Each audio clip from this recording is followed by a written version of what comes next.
Hi, my name is Molly Gold, home organization expert, and this is week 2 of the new series, Go Mom Organizing Tips, and January is all about your home office.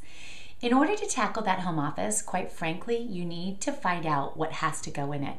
And most of us have a space that we are working in, whether it's a dedicated office space or it's just a haphazard, accidental office. You've got somewhere where you're keeping all of this, or maybe you have multiple somewheres. And so this week is all about the clean. Before you get started, you need to do 2 things. Number 1, create a staging area, somewhere when you empty out all of that stuff that you're going to be able to go through it. When I cleaned out my office last year and completely reorganized it, I staged everything in the dining room. We weren't using the dining room for anything. We weren't entertaining that week, and it was the best way that I knew how to get everything out so that I could see what I had to work with and then put everything back in. So you're going to want to have those bins that you always have when you have an organizing project. You're going to want to have trash. You're going to want to have donate. You're going to want to have save. But you're also going to want to have a 4th, and that's shred. Enlist your children to help you, and as you fill up a bin with items that need to be shred for your personal identity security and your business security, pay one of your children to do that task for you. Won't even have to deal with all that issue, and it'll make it a lot easier. And then the final thing is you want to think about how you're going to set that space up when you go back into it. Make sure that you have somewhere to work. That would be the desk surface, as clear and clean as possible, and hopefully as big as you need.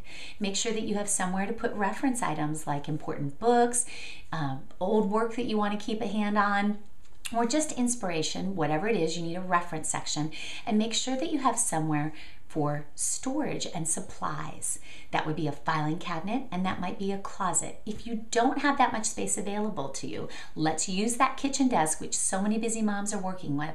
You can take over more cabinets in your kitchen if your kitchen cabinetry is underused. You can relocate things out of the kitchen that you maybe only use once a year into the attic or into the pantry, any number of other locations, so that you can free up that space that's waiting to be used in the way that you need it. If you need to go ahead and have things be mobile, think about storage carts that could be in a nearby closet that when it's time to work, you can wheel out those files. Or a storage cart that could be mobile all through the house with all kinds of supplies that anybody might need if they're doing homework, a craft, or in fact working. So you need to think creatively about how to make multiple spaces work together if you have to.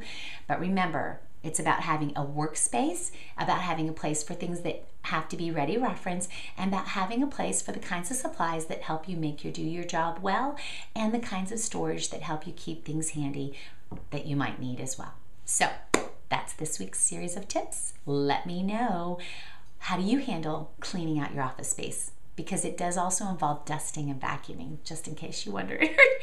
And if you happen to have a Pinterest board that's all about the home office, we'd love for you to share this post there.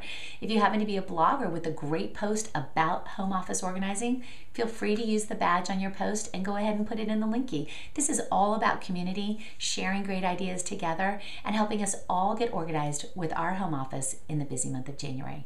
Thanks so much for stopping by. We'll see you next time.